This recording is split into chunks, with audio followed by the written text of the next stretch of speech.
തമ്പുരാനെ, വിശുദ്ധ കുരിശിൻ്റെ അടയാളത്താലെ ഞങ്ങളുടെ ശത്രുക്കളിൽ നിന്ന് ഞങ്ങളെ രക്ഷിക്കുക.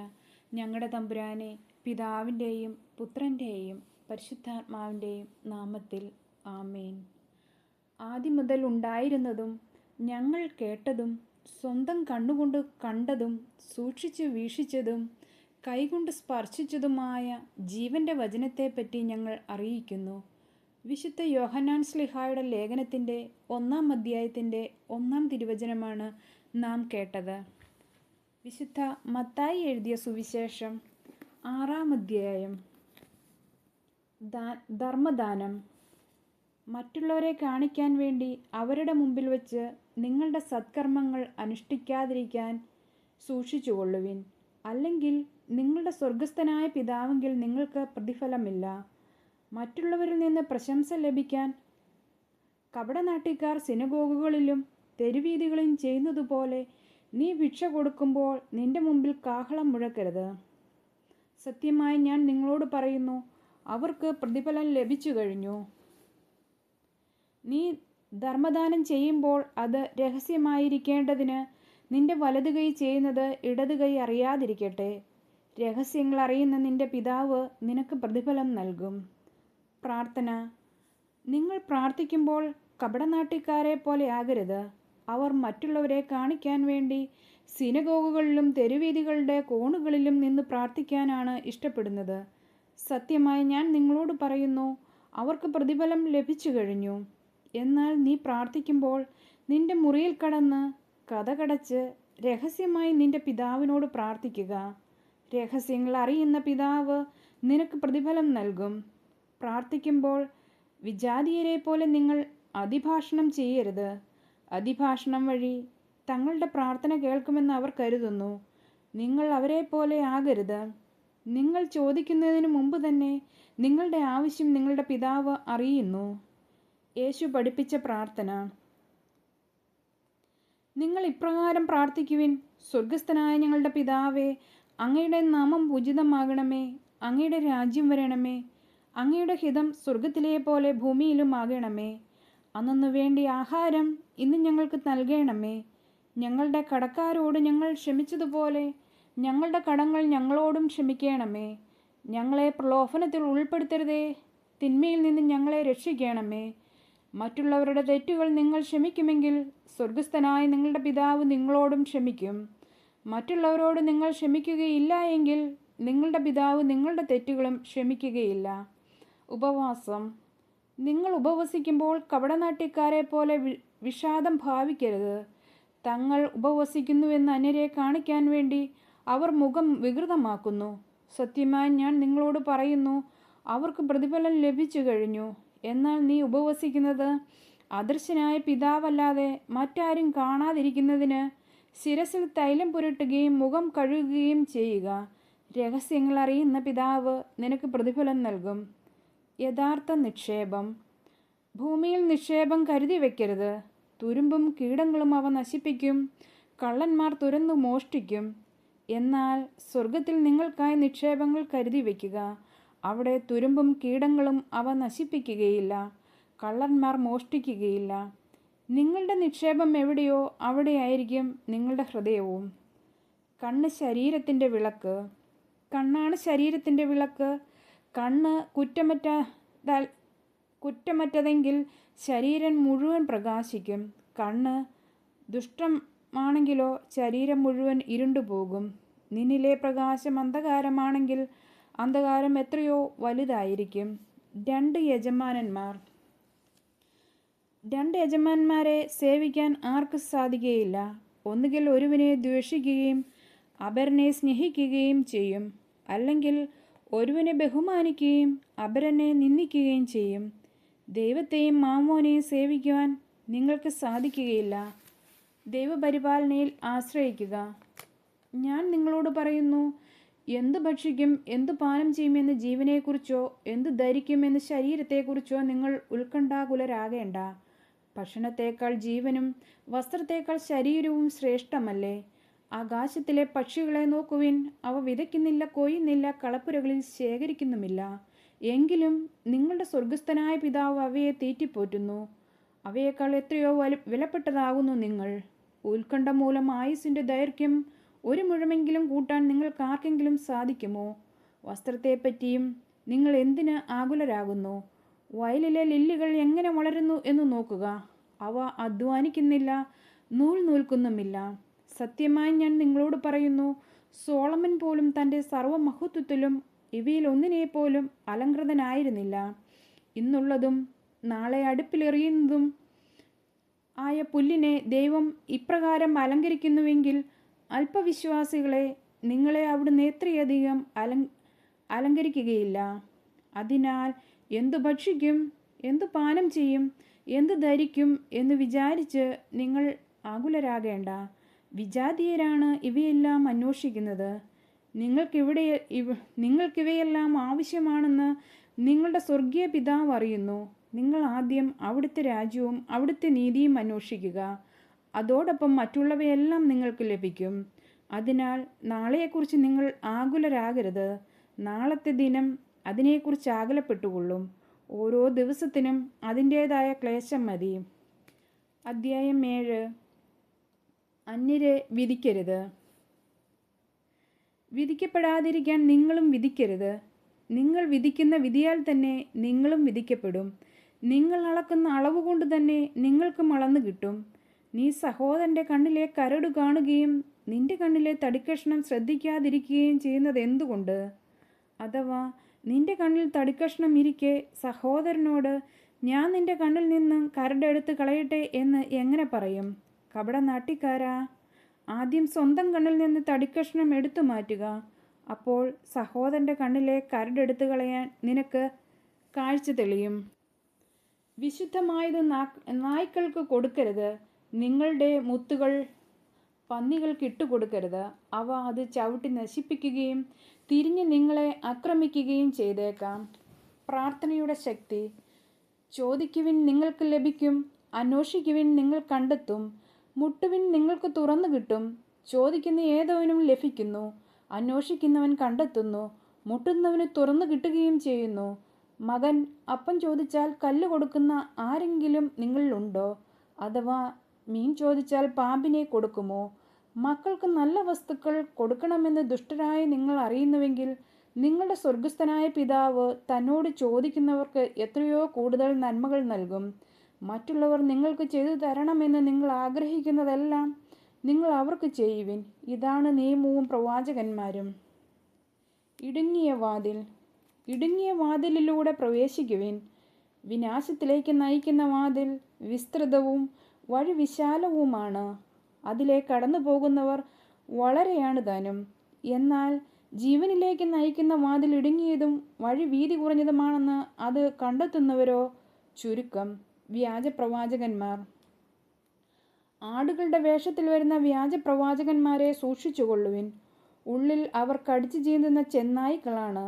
ഫലങ്ങളിൽ നിന്ന് അവരെ മനസ്സിലാക്കാം. മുൾച്ചെടികളിൽ നിന്ന് മുന്തിരിപ്പഴമോ ഞെരിഞ്ഞിൽ നിന്ന് അത്തിപ്പഴമോ പറിക്കാറുണ്ടോ? നല്ല വൃക്ഷം നല്ല ഫലവും ചീത്ത വൃക്ഷം ചീത്ത ഫലവും നൽകുന്നു. നല്ല വൃക്ഷത്തിന് ചീത്ത ഫലങ്ങളോ ചീത്ത വൃക്ഷത്തിന് നല്ല ഫലങ്ങളോ പുറപ്പെടുവിക്കുവാൻ സാധിക്കുകയില്ല. നല്ല ഫലം കായ്ക്കാത്ത വൃക്ഷങ്ങളെല്ലാം വെട്ടി തീയിലെറിയപ്പെടും. അവരുടെ ഫലങ്ങളിൽ നിന്ന് നിങ്ങൾ അവരെ അറിയും. യഥാർത്ഥ ശിഷ്യൻ. കർത്താവേ, കർത്താവേ എന്ന് എന്നെ വിളിച്ചപേക്ഷിക്കുന്നവനല്ല, എൻ്റെ സ്വർഗസ്ഥനായ പിതാവിൻ്റെ ഇഷ്ടം നിറവേറ്റുന്നവനാണ് സ്വർഗരാജ്യത്തിൽ പ്രവേശിക്കുക. അന്ന് പലരും എന്നോട് ചോദിക്കും, കർത്താവേ, കർത്താവേ, ഞങ്ങൾ നിൻ്റെ നാമത്തിൽ പ്രവചിക്കുകയും നിൻ്റെ നാമത്തിൽ പിശാചുക്കളെ പുറത്താക്കുകയും നിൻ്റെ നാമത്തിൽ നിരവധി അത്ഭുതങ്ങൾ പ്രവർത്തിക്കുകയും ചെയ്തില്ലേ? അപ്പോൾ ഞാൻ അവരോട് പറയും, നിങ്ങളെ ഞാൻ ഒരിക്കലും അറിഞ്ഞിട്ടില്ല. അനീതി പ്രവർത്തിക്കുന്നവരെ നിങ്ങൾ എന്നിൽ നിന്ന് അകന്നു പോകുവിൻ. എൻ്റെ ഈ പ്രവചനങ്ങൾ ശ്രവിക്കുകയും അവ അനുസരിക്കുകയും ചെയ്യുന്നവൻ പാറമേൽ ഭവനം പണിത വിവേകമതിയായ മനുഷ്യന് തുല്യമായിരിക്കും. മഴ പെയ്തു, വെള്ളപ്പൊക്കമുണ്ടായി, കാറ്റൂതി, അത് ഭവനത്തിന്മേൽ ആഞ്ഞടിച്ചു, എങ്കിലും അത് വീണില്ല. എന്തുകൊണ്ടെന്നാൽ അത് പാറമേൽ സ്ഥാപിതമായിരുന്നു. എൻ്റെ ഈ വചനങ്ങൾ കേൾക്കുകയും എന്നാൽ അത് അനുസരിക്കാതിരിക്കുകയും ചെയ്യുന്നവൻ മണൽപ്പുറത്ത് ഭവനം പണിത ഭോഷന് തുല്യനായിരിക്കും. മഴ പെയ്തു, വെള്ളപ്പൊക്കമുണ്ടായി, കാറ്റൂതി, അത് ഭവനത്തിന്മേൽ ആഞ്ഞടിച്ചു, അത് വീണുപോയി, അതിൻ്റെ വീഴ്ച വലുതായിരുന്നു. യേശു ഈ വചനങ്ങൾ അവസാനിപ്പിച്ചപ്പോൾ ജനാവലി അവൻ്റെ പ്രബോധനത്തെപ്പറ്റി വിസ്മയിച്ചു. അവരുടെ നിയമജ്ഞരെ പോലെയല്ല, അധികാരമുള്ളവനെ പോലെയാണ് അവൻ പഠിപ്പിച്ചത്. അധ്യായം 8. കുഷ്ഠരോഗി സുഖപ്പെടുന്നു. യേശു മലയിൽ നിന്നിറങ്ങി വന്നപ്പോൾ വലിയ ജനക്കൂട്ടം അവനെ അനുഗമിച്ചു. അപ്പോൾ ഒരു കുഷ്ഠരോഗി അടുത്തു വന്ന് താണു വണങ്ങി പറഞ്ഞു, കർത്താവേ, അങ്ങേക്ക് മനസ്സുണ്ടെങ്കിൽ എന്നെ ശുദ്ധനാക്കാൻ കഴിയും. യേശു കൈനീട്ടി അവനെ സ്പർശിച്ചുകൊണ്ട് അരുളി ചെയ്തു, എനിക്ക് മനസ്സുണ്ട്, നിനക്ക് ശുദ്ധി വരട്ടെ. തൽക്ഷണം കുഷ്ഠം മാറി അവന് ശുദ്ധി വന്നു. യേശു അവനോട് പറഞ്ഞു, നീ ഇത് ആരോടും പറയരുത്. പോയി നിന്നെ തന്നെ പുരോഹിതന് കാണിച്ചു കൊടുക്കുകയും മോശ കൽപ്പിച്ചിട്ടുള്ള കാഴ്ച ജനത്തിൻ്റെ സാക്ഷ്യത്തിനായി സമർപ്പിക്കുകയും ചെയ്യുക. ശതാധിപൻ്റെ ഭൃത്യൻ. യേശു കഫർനാമിൽ പ്രവേശിച്ചപ്പോൾ ഒരു ശതാധിപൻ അവൻ്റെ അടുക്കൽ വന്ന് യാചിച്ചു, കർത്താവേ, എൻ്റെ ഭൃത്യൻ തളർവാദം പിടിപെട്ട് കഠിന വേദന അനുഭവിച്ച് വീട്ടിൽ കിടക്കുന്നു. യേശു അവനോട് പറഞ്ഞു, ഞാൻ വന്ന് അവനെ സുഖപ്പെടുത്താം. അപ്പോൾ ശതാധിപൻ പ്രതിവചിച്ചു, കർത്താവേ, നീ എൻ്റെ ഭവനത്തിൽ പ്രവേശിക്കാൻ ഞാൻ യോഗ്യനല്ല. നീ ഒരു വാക്ക് ഉച്ചരിച്ചാൽ മാത്രം മതി, എൻ്റെ ഭൃത്യൻ സുഖപ്പെടും. ഞാനും അധികാരത്തിന് കീഴ്പ്പെട്ടവനാണ്, എൻ്റെ കീഴിലും പടയാളികളുമുണ്ട്. ഒരുവനോട് പോകുക എന്ന് പറയുമ്പോൾ അവൻ പോകുന്നു, അപരനോട് വരിക എന്ന് പറയുമ്പോൾ അവൻ വരുന്നു. എൻ്റെ ദാസനോട് ഇത് ചെയ്യുക എന്ന് പറയുമ്പോൾ അവൻ അത് ചെയ്യുന്നു. യേശു അത് കേട്ട് ആശ്ചര്യപ്പെട്ട് തന്നെ അനുഗമിച്ചിരുന്നവരോട് പറഞ്ഞു, സത്യമായി ഞാൻ നിങ്ങളോട് പറയുന്നു, ഇതുപോലുള്ള വിശ്വാസം ഇസ്രായേലിൽ ഒരുവനിൽ പോലും ഞാൻ കണ്ടിട്ടില്ല. വീണ്ടും ഞാൻ നിങ്ങളോട് പറയുന്നു, കിഴക്ക് നിന്നും പടിഞ്ഞാറ് നിന്നും നിരവധി ആളുകൾ വന്ന് അബ്രാഹത്തോടും ഇസഹാക്കോടും യാക്കോബിനോടും സ്വർഗരാജ്യത്തിൽ വിരുന്നിനിരിക്കും. രാജ്യത്തിൻ്റെ മക്കളാകട്ടെ പുറത്തുള്ള അന്ധകാരത്തിലേക്ക് എറിയപ്പെടും. അവിടെ വിലാപവും പല്ലുകടിയുമായിരിക്കും. യേശു ശതാധിപനോട് പറഞ്ഞു, പോയിക്കൊള്ളുക, നീ വിശ്വസിച്ചതുപോലെ നിനക്ക് ഭവിക്കട്ടെ. ആ സമയത്ത് തന്നെ ഭൃത്യൻ സുഖം പ്രാപിച്ചു. പത്രോസിൻ്റെ ഭവനത്തിൽ. യേശു പത്രോസിൻ്റെ വീട്ടിലെത്തിയപ്പോൾ അവൻ്റെ അമ്മായിയമ്മ പനി പിടിച്ച് കിടക്കുന്നത് കണ്ടു. അവൻ അവളെ കൈകൾ സ്പർശിച്ചു. പനി അവളെ വിട്ടുമാറി. അവൾ എഴുന്നേറ്റ് അവനെ ശുശ്രൂഷിച്ചു. സായാഹ്നമായപ്പോൾ അനേകം പിശാചു ബാധിതരെ അവർ അവൻ്റെ അടുത്ത് കൊണ്ടുവന്നു. അവൻ അശുദ്ധാത്മാക്കളെ വചനം കൊണ്ട് പുറത്താക്കുകയും എല്ലാ രോഗികളെയും സുഖപ്പെടുത്തുകയും ചെയ്തു. അവൻ നമ്മുടെ ബലഹീനതകൾ ഏറ്റെടുക്കുകയും രോഗങ്ങൾ വഹിക്കുകയും ചെയ്തു എന്ന് യെശയ്യാ പ്രവചിച്ചത് അങ്ങനെ നിറവേറി. ശിഷ്യത്വം ത്യാഗം ആവശ്യപ്പെടുന്നു. തൻ്റെ ചുറ്റും പുരുഷാരം കൂടുന്നത് കണ്ടപ്പോൾ മറുകരയ്ക്ക് പോകാൻ യേശു കൽപ്പിച്ചു. ഒരു നിയമജ്ഞൻ അവനെ സമീപിച്ചു പറഞ്ഞു, ഗുരു, നീ പോകുന്നിടത്തെല്ലാം ഞാൻ നിന്നെ അനുഗമിക്കും. യേശു പറഞ്ഞു, കുറുനരികൾക്ക് മാളവും ആകാശപ്പറവുകൾക്ക് കൂടുകളുമുണ്ട്, എന്നാൽ മനുഷ്യപുത്രന് തലചായ്ക്കാൻ ഇടമില്ല. മനുഷ്യന്മാരിൽ മറ്റൊരുവൻ അവരോട് പറഞ്ഞു, കർത്താവേ, പോയി എൻ്റെ പിതാവിനെ സംസ്കരിച്ചിട്ട് വരാൻ എന്നെ അനുവദിക്കണമേ. യേശു പറഞ്ഞു, നീ എന്നെ അനുഗമിക്കുക, മരിച്ചവരിൽ തങ്ങളുടെ മരിച്ചവരെ സംസ്കരിക്കട്ടെ. കൊടുങ്കാറ്റിനെ ശാന്തമാക്കുന്നു. യേശു തോണിയിൽ കയറിയപ്പോൾ ശിഷ്യന്മാർ അവനെ അനുഗമിച്ചു. കടലിൽ ഉഗ്രമായ കൊടുങ്കാറ്റുണ്ടായി. തോണി മുങ്ങത്തക്ക വിധം തിരമാലകൾ ഉയർന്നു. അവൻ ഉറങ്ങുകയായിരുന്നു. ശിഷ്യന്മാർ അടുത്തു ചെന്ന് അവനെ ഉണർത്തി അപേക്ഷിച്ചു, കർത്താവെ, രക്ഷിക്കണമേ, ഇതാ ഞങ്ങൾ നശിക്കുന്നു. അവൻ പറഞ്ഞു, അല്പവിശ്വാസികളെ, നിങ്ങൾ എന്തിനു ഭയപ്പെടുന്നു? അവൻ എഴുന്നേറ്റ് കാറ്റിലിനെയും കടലിനെയും ശാസിച്ചു. വലിയ ശാന്തതയുണ്ടായി. അവർ ആശ്ചര്യപ്പെട്ടു പറഞ്ഞു, ഇവൻ ആര്? കാറ്റും കടലും പോലും ഇവനെ അനുസരിക്കുന്നുവല്ലോ. പിശാച് ബാധിതനെ സുഖപ്പെടുത്തുന്നു. യേശു മറുകരെ ഗദറയായരുടെ ദേശത്തെത്തിയപ്പോൾ ശവക്കല്ലറയിൽ നിന്നിറങ്ങി വന്ന 2 പിശാച് ബാധിതർ അവനെ കണ്ടുമുട്ടി. ആർക്കും ആ വഴി സഞ്ചരിക്കാൻ സാധിക്കാത്ത വിധം അവർ അപകടകാരികളായിരുന്നു. അവർ അട്ടഹസിച്ചു പറഞ്ഞു, ദൈവപുത്ര, നീ എന്തിന് ഞങ്ങളുടെ കാര്യത്തിൽ ഇടപെടുന്നു? സമയത്തിനു മുമ്പ് ഞങ്ങളെ പീഡിപ്പിക്കാൻ നീ ഇവിടെ വന്നിരിക്കുകയാണോ? അവരിൽ നിന്ന് അല്പം അകലെ വലിയൊരു പന്നിക്കൂട്ടം മേയുന്നുണ്ടായിരുന്നു. പിശാചുക്കൾ അവനോട് അപേക്ഷിച്ചു, നീ ഞങ്ങളെ പുറത്താക്കുന്നെങ്കിൽ ആ പന്നിക്കൂട്ടത്തിലേക്ക് അയക്കണമേ. അവൻ പറഞ്ഞു, പോയിക്കൊള്ളുവിൻ. അവ പുറത്തു വന്ന് പന്നികളിൽ പ്രവേശിച്ചു. പന്നിക്കൂട്ടം മുഴുവൻ കിഴക്കാന്തൂക്കായ നിരത്തിലൂടെ പാഞ്ഞു ചെന്ന് കടലിൽ മുങ്ങിച്ചത്തു. പന്നി മേയ്ക്കുന്നവർ ഭയപ്പെട്ടോടി പട്ടണത്തിലെത്തി എല്ലാ കാര്യങ്ങളും പിശാച് ബാധിതർക്ക് സംഭവിച്ചതും അറിയിച്ചു. അപ്പോൾ പട്ടണം മുഴുവൻ യേശുവിനെ കാണാൻ പുറപ്പെട്ടു വന്നു. അവർ അവനെ കണ്ടപ്പോൾ തങ്ങളുടെ അതിർത്തി വിട്ടുപോകണമെന്ന് അപേക്ഷിച്ചു. 9-ാം അധ്യായം. തളർവാദ രോഗിയെ സുഖപ്പെടുത്തുന്നു. യേശു തോണിയിൽ കയറി കടൽ കടന്ന് സ്വന്തം പട്ടണത്തിലെത്തി. അവർ ഒരു തളർവാദ രോഗിയെ ശയ്യയോടെ അവൻ്റെ അടുക്കൽ കൊണ്ടുവന്നു. അവരുടെ വിശ്വാസം കണ്ട് അവൻ തളർവാദ രോഗിയോട് അരുളി ചെയ്തു, മകനെ, ധൈര്യമായിരിക്കുക, നിന്റെ പാപങ്ങൾ ക്ഷമിക്കപ്പെട്ടിരിക്കുന്നു. അപ്പോൾ നിയമജ്ഞരിൽ ചിലർ പരസ്പരം പറഞ്ഞു, ഇവൻ ദൈവദൂഷണം പറയുന്നു. അവരുടെ വിചാരങ്ങൾ ഗ്രഹിച്ച യേശു ചോദിച്ചു, നിങ്ങൾ ഹൃദയത്തിൽ തിന്മ വിചാരിക്കുന്നതെന്ത്? ഏതാണ് എളുപ്പം, നിന്റെ പാപങ്ങൾ ക്ഷമിക്കപ്പെട്ടിരിക്കുന്നു എന്ന് പറയുന്നതോ എഴുന്നേറ്റ് നടക്കുക എന്ന് പറയുന്നതോ? ഭൂമിയിൽ പാപങ്ങൾ ക്ഷമിക്കാൻ മനുഷ്യപുത്രന് അധികാരമുണ്ടെന്ന് നിങ്ങൾ അറിയേണ്ടതിനാണിത്. അനന്തരം അവൻ തളർവാദ രോഗിയോട് പറഞ്ഞു, എഴുന്നേറ്റ് നിന്റെ ശയ്യയും എടുത്ത് വീട്ടിലേക്ക് പോവുക. അവൻ എഴുന്നേറ്റ് വീട്ടിലേക്ക് പോയി. അത് കണ്ട് ജനക്കൂട്ടം ഭയചകിതരായി. മനുഷ്യർക്ക് ഇത്തരം അധികാരം നൽകിയ ദൈവത്തെ മഹത്വപ്പെടുത്തി. മത്തായിയെ വിളിക്കുന്നു. യേശു അവിടെ നിന്ന് നടന്നു നീങ്ങവേ മത്തായി എന്നൊരാൾ ചുങ്കസ്ഥലത്തിരിക്കുന്നത് കണ്ടു. യേശു അവനോട് പറഞ്ഞു, എന്നെ അനുഗമിക്കുക. അവൻ എഴുന്നേറ്റ് യേശുവിനെ അനുഗമിച്ചു. യേശു അവൻ്റെ ഭവനത്തിൽ ഭക്ഷണത്തിനിരുന്നപ്പോൾ അനേകം ചുങ്കക്കാരും പാപികളും വന്ന് അവനോടും ശിഷ്യന്മാരോടും കൂടെ ഭക്ഷണത്തിനിരുന്നു. ഫരിസേയർ ഇത് കണ്ട് ശിഷ്യന്മാരോട് ചോദിച്ചു, നിങ്ങളുടെ ഗുരു ചുങ്കക്കാരോടും പാപികളോടും കൂടെ ഭക്ഷിക്കുന്നത് എന്തുകൊണ്ട്? ഇത് കേട്ട് അവൻ പറഞ്ഞു, ആരോഗ്യമുള്ളവർക്കല്ല, രോഗികൾക്കാണ് വൈദ്യനെ കൊണ്ട് ആവശ്യം. ബലിയല്ല, കരുണയാണ് ഞാൻ ആഗ്രഹിക്കുന്നത് എന്നതിൻ്റെ അർത്ഥം നിങ്ങൾ പോയി പഠിക്കുക. ഞാൻ വന്നത് നീതിമാന്മാരെ വിളിക്കാനല്ല, പാപികളെ വിളിക്കാനാണ്. ഉപവാസത്തെക്കുറിച്ച് തർക്കം. യോഹന്നാൻ്റെ ശിഷ്യന്മാർ യേശുവിൻ്റെ അടുത്ത് വന്ന് ചോദിച്ചു, ഞങ്ങളും ഫരിസേയരും ഉപവസിക്കുകയും നിന്റെ ശിഷ്യന്മാർ ഉപവസിക്കാതിരിക്കുകയും ചെയ്യുന്നത് എന്തുകൊണ്ട്? അവൻ അവരോട് പറഞ്ഞു, മണവാളൻ കൂടെയുള്ളപ്പോൾ മണവറത്തോഴൻക്ക് ദുഃഖം ആചരിക്കാനാകുമോ? മണവാളൻ അവരിൽ നിന്ന് അകറ്റപ്പെടുന്ന ദിവസങ്ങൾ വരും, അപ്പോൾ അവർ ഉപവസിക്കും. ആരും പഴയ വസ്ത്രങ്ങൾ പുതിയ തുണിക്കഷ്ണം തുന്നിപ്പിടിപ്പിക്കാറില്ല. അങ്ങനെ ചെയ്താൽ തയ്ച്ചു ചേർത്ത തുണിക്കഷ്ണം വസ്ത്രത്തിൽ നിന്ന് കീറിപ്പോരുകയും കീറൽ വലുതാവുകയും ചെയ്യും. ആരും പുതിയ വീഞ്ഞ് പഴയ തോൽക്കുടങ്ങളിൽ ഒഴിച്ചു വെക്കാറില്ല.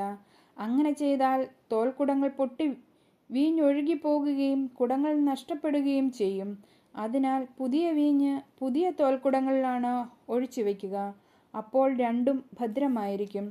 രക്തസ്രാവക്കാരി ഭരണാധിപൻ്റെ മകൾ. അവൻ അവരോട് സംസാരിച്ചു കൊണ്ടിരുന്നപ്പോൾ ഒരു ഭരണാധികാരി അവനെ സമീപിച്ച് താണു വണങ്ങിക്കൊണ്ട് പറഞ്ഞു, എൻ്റെ മകൾ അല്പം മുമ്പ് മരിച്ചുപോയി. നീ വന്ന് അവളുടെ മേൽ കൈവയ്ക്കുമെങ്കിൽ അവൾ ജീവിക്കും. യേശുവും ശിഷ്യന്മാരും അവനോടൊപ്പം പോയി. 12 വർഷമായ രക്തസ്രാവം നിമിത്തം കഷ്ടപ്പെട്ടിരുന്ന ഒരു സ്ത്രീ പിന്നിലൂടെ വന്ന് അവൻ്റെ വസ്ത്രത്തിൻ്റെ വിളിമ്പിൽ സ്പർശിച്ചു. അവൻ്റെ വസ്ത്രത്തിൽ ഒന്ന് സ്പർശിച്ചാൽ മാത്രം മതി, എനിക്ക് സൗഖ്യം കിട്ടും എന്ന് അവർ ഉള്ളിൽ വിചാരിച്ചിരുന്നു. യേശു തിരിഞ്ഞ് അവളെ നോക്കി അരുളി ചെയ്തു, മകളെ, ധൈര്യമായിരിക്കുക, നിന്റെ വിശ്വാസം നിന്നെ രക്ഷിച്ചിരിക്കുന്നു. ആ നിമിഷം മുതൽ അവൾ സൗഖ്യമുള്ളവളായി. യേശു ഭരണാധികാരിയുടെ ഭവനത്തിലെത്തി. കുഴലൂത്തുകാരെയും ബഹളം വയ്ക്കുന്ന ജനങ്ങളെയും കണ്ടു പറഞ്ഞു, നിങ്ങൾ പുറത്തു പോകുവിൻ, ബാലിക മരിച്ചിട്ടില്ല, അവൾ ഉറങ്ങുകയാണ്. അവരാകട്ടെ അവനെ പരിഹസിച്ചു. ജനക്കൂട്ടത്തെ പുറത്താക്കിയ ശേഷം അവൻ അകത്ത് കടന്ന് അവളെ കൈക്ക് പിടിച്ചുയർത്തി. അപ്പോൾ ബാലിക എഴുന്നേറ്റു. ഈ വാർത്ത ആ നാട്ടിലെങ്ങും പരന്നു. അന്ധർക്ക് കാഴ്ച നൽകുന്നു. യേശു അവിടെ നിന്ന് കടന്നു പോകുമ്പോൾ 2 അന്ധന്മാർ, ദാവീദിൻ്റെ പുത്ര, ഞങ്ങളിൽ കനിയണമേ എന്ന് കരഞ്ഞപേക്ഷിച്ചുകൊണ്ട് അവനെ അനുഗമിച്ചു. അവൻ ഭവനത്തിലെത്തിയപ്പോൾ ആ അന്ധന്മാർ അവൻ്റെ സമീപം ചെന്നു. യേശു അവനോട് ചോദിച്ചു, എനിക്ക് എന്ത് ചെയ്യാൻ കഴിയുമെന്ന് നിങ്ങൾ വിശ്വസിക്കുന്നുവോ? ഉവ്വ് കർത്താവേ എന്നവർ മറുപടി പറഞ്ഞു. നിങ്ങളുടെ വിശ്വാസം പോലെ നിങ്ങൾക്ക് ഭവിക്കട്ടെ എന്ന് പറഞ്ഞുകൊണ്ട് അവൻ അവരുടെ കണ്ണുകളിൽ സ്പർശിച്ചു. അവരുടെ കണ്ണുകൾ തുറന്നു. ഇതാരും അറിയാനിടയാകരുത് എന്ന് യേശു അവരോട് കർശനമായി നിർദ്ദേശിച്ചു. എന്നാൽ അവർ പോയി അവൻ്റെ കീർത്തി നാടെങ്ങും പരത്തി. ഊമനെ സുഖമാക്കുന്നു. അവർ പോയി കഴിഞ്ഞപ്പോൾ പിശാചുബാധിതനായ ഒരു ഊമനെ ജനങ്ങൾ അവൻ്റെ അടുക്കൽ കൊണ്ടുവന്നു. അവൻ പിശാചിനെ പുറത്താക്കിയപ്പോൾ ആ ഊമൻ സംസാരിച്ചു. ജനങ്ങൾ അത്ഭുതപ്പെട്ടു പറഞ്ഞു, ഇതുപോലൊരു സംഭവം ഇസ്രായേലിൽ ഒരിക്കലും കണ്ടിട്ടില്ല. എന്നാൽ ഫരിസേയർ പറഞ്ഞു, അവൻ പിശാചുക്കളുടെ തലവനെ കൊണ്ട് പിശാചുക്കളെ ബഹിഷ്കരിക്കുന്നത്. വിളവിൻ്റെ നാഥനോട് പ്രാർത്ഥിക്കുവിൻ. യേശു അവരുടെ സിനഗോഗുകളിൽ പഠിപ്പിച്ചും രാജ്യത്തിൻ്റെ സുവിശേഷം പ്രസംഗിച്ചും എല്ലാ രോഗങ്ങളും വ്യാധികളും സുഖപ്പെടുത്തിയും എല്ലാ നഗരങ്ങളിലും ഗ്രാമങ്ങളിലും ചുറ്റി സഞ്ചരിച്ചു. ജനക്കൂട്ടങ്ങളെ കണ്ടപ്പോൾ യേശുവിന് അവരുടെ മേൽ അനുകമ്പ തോന്നി. അവർ ഇടയനില്ലാത്ത ആടുകളെ പോലെ പരിഭ്രാന്തരും നിസ്സഹായരുമായിരുന്നു. അവർ ശിഷ്യരോട് പറഞ്ഞു, വിളവധികം, വേലക്കാരോ ചുരുക്കം. അതിനാൽ തൻ്റെ വിളഭൂമിയിലേക്ക് വേലക്കാരെ അയക്കാൻ വിളവിൻ്റെ നാഥനോട് പ്രാർത്ഥിക്കുവിൻ. അധ്യായം 10. അപ്പസ്തോലന്മാരെ അയക്കുന്നു. അവൻ തൻ്റെ 12 ശിഷ്യന്മാരെ വിളിച്ച് അശുദ്ധാത്മാക്കളെ ബഹിഷ്കരിക്കാനും എല്ലാ രോഗങ്ങളും വ്യാധികളും സുഖപ്പെടുത്താനും അവർക്ക് അധികാരം നൽകി. ആ 12 അപ്പസ്തോലന്മാരുടെ പേരുകൾ: ഒന്നാമൻ പത്രോസ് എന്ന് വിളിക്കപ്പെടുന്ന ശിമയോൻ, അവൻ്റെ സഹോദരൻ അന്ത്രയോസ്, സെബദിയുടെ പുത്രനായ യാക്കോബ്, അവൻ്റെ സഹോദരൻ യോഹന്നാൻ, പീലിപ്പോസ്, ബർത്തലോമിയ, തോമസ്, ചുമക്കക്കാരൻ മത്തായി, ഹെൽപ്പയുടെ പുത്രൻ യാക്കോബ്, തദേവൂസ്, കാനാൻകാരൻ ശിമയോൻ, യേശുവിനെ ഒറ്റിക്കൊടുത്ത യൂദാസ് സ്കറിയോത്ത. ഈ 12 പേരെയും യേശു ഇപ്രകാരം ചുമതലപ്പെടുത്തി അയച്ചു: നിങ്ങൾ വിജാതിയരുടെ അടുത്തേക്ക് പോകരുത്, സമറിയക്കാരുടെ പട്ടണത്തിൽ പ്രവേശിക്കുകയും അരുത്. പ്രത്യുത ഇസ്രായേൽ വംശത്തിലെ നഷ്ടപ്പെട്ടു പോയ ആടുകളുടെ അടുത്തേക്ക് പോകുവിൻ. പോകുമ്പോൾ സ്വർഗരാജ്യം സമീപിച്ചിരിക്കുന്നു എന്ന് പ്രസംഗിക്കുവിൻ. രോഗികളെ സുഖപ്പെടുത്തുകയും മരിച്ചവരെ ഉയർപ്പിക്കുകയും കുഷ്ഠരോഗികളെ ശുദ്ധരാക്കുകയും പിശാചുക്കളെ ബഹിഷ്കരിക്കുകയും ചെയ്യുവിൻ. ദാനമായി നിങ്ങൾക്ക് കിട്ടി, ദാനമായി തന്നെ കൊടുക്കുവിൻ. നിങ്ങളുടെ അരപ്പട്ടയിൽ സ്വർണമോ വെള്ളിയോ ചെമ്പോ കരുതി വയ്ക്കരുത്. യാത്രയ്ക്ക് സഞ്ചിയോ 2 ഉടുപ്പുകളോ ചെരുപ്പോ വടിയോ കൊണ്ടുപോകരുത്. വേല ചെയ്യുന്നവൻ ആഹാരത്തിന് അർഹനാണ്. നിങ്ങൾ ഏതെങ്കിലും പട്ടണത്തിലോ ഗ്രാമത്തിലോ പ്രവേശിക്കുമ്പോൾ അവിടെ യോഗ്യതയുള്ളവൻ ആരെന്ന് അന്വേഷിക്കുകയും അവിടം വിടുന്നതുവരെ അവനോടുകൂടെ താമസിക്കുകയും ചെയ്യുവിൻ. നിങ്ങൾ ആ ഭവനത്തിൽ പ്രവേശിക്കുമ്പോൾ അതിന് സമാധാനം ആശംസിക്കണം. ആ ഭവനം അർഹതയുള്ളതാണെങ്കിൽ നിങ്ങളുടെ സമാധാനം അതിൽ വസിക്കട്ടെ. അർഹതയില്ലാത്തതെങ്കിൽ നിങ്ങളുടെ സമാധാനം നിങ്ങളിലേക്ക് തന്നെ മടങ്ങട്ടെ. ആരെങ്കിലും നിങ്ങളെ സ്വീകരിക്കാതെയോ നിങ്ങളുടെ വചനം ശ്രവിക്കാതെയോ ഇരുന്നാൽ ആ ഭവനം അഥവാ പട്ടണം വിട്ടുപോരുമ്പോൾ നിങ്ങളുടെ പാദങ്ങളിലെ പൊടി തട്ടിക്കളയുവിൻ. വിധി ദിവസത്തിൽ ആ പട്ടണത്തേക്കാൾ സോദോം ഗൊമോറ ദേശങ്ങൾക്ക് കൂടുതൽ ആശ്വാസമുണ്ടാകുമെന്ന് സത്യമായി ഞാൻ നിങ്ങളോട് പറയുന്നു. പീഡകളുടെ കാലം. ചെന്നായ്ക്കളുടെ ഇടയിലേക്ക് ചെമ്മരിയാടുകളെ എന്ന പോലെ ഞാൻ നിങ്ങളെ അയക്കുന്നു. അതിനാൽ നിങ്ങൾ സർപ്പങ്ങളെപ്പോലെ വിവേകികളും പ്രാവുകളെപ്പോലെ നിഷ്കളങ്കരുമായിരിക്കുവിൻ. മനുഷ്യരെ സൂക്ഷിച്ചുകൊള്ളുവിൻ. അവർ നിങ്ങളെ ന്യായാധിപ സംഘങ്ങൾക്ക് ഏൽപ്പിച്ചു കൊടുക്കും. തങ്ങളുടെ സിനഗോഗുകളിൽ വെച്ച് അവർ നിങ്ങളെ മർദ്ദിക്കും.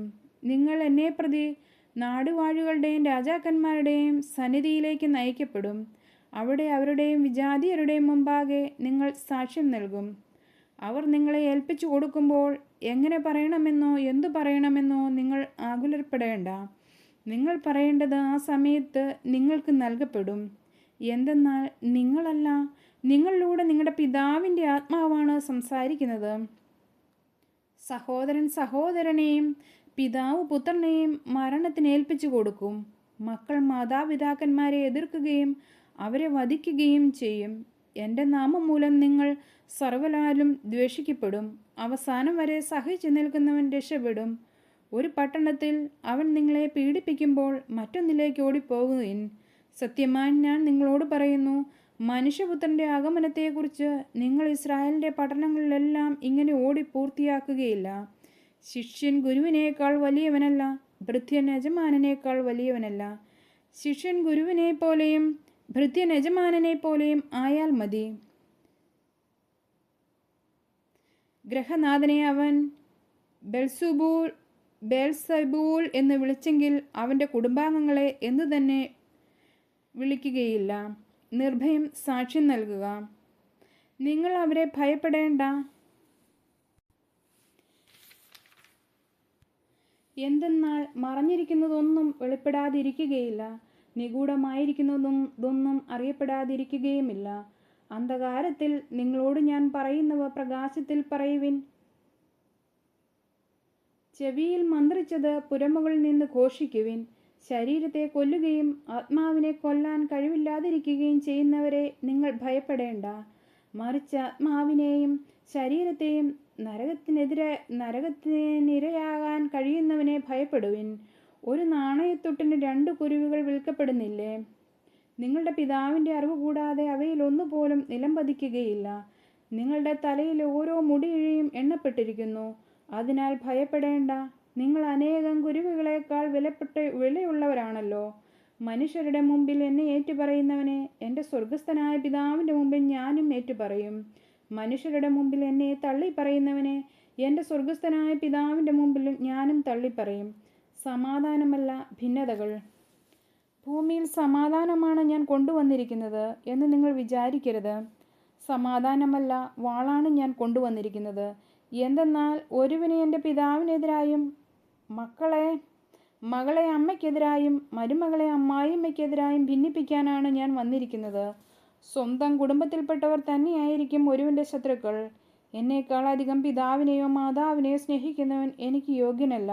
എന്നേക്കാളധികം പുത്രനെയോ പുത്രിയോ സ്നേഹിക്കുന്നവനും എനിക്ക് യോഗ്യനല്ല.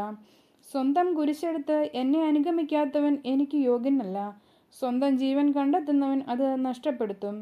എന്നെ പ്രതി സ്വന്തം ജീവൻ നഷ്ടപ്പെടുത്തുന്നവൻ അത് കണ്ടെത്തും. പ്രതിഫല വാഗ്ദാനം. നിങ്ങളെ സ്വീകരിക്കുന്നവൻ എന്നെ സ്വീകരിക്കുന്നു, എന്നെ സ്വീകരിക്കുന്നവൻ എന്നെ അയച്ചവനെ സ്വീകരിക്കുന്നു.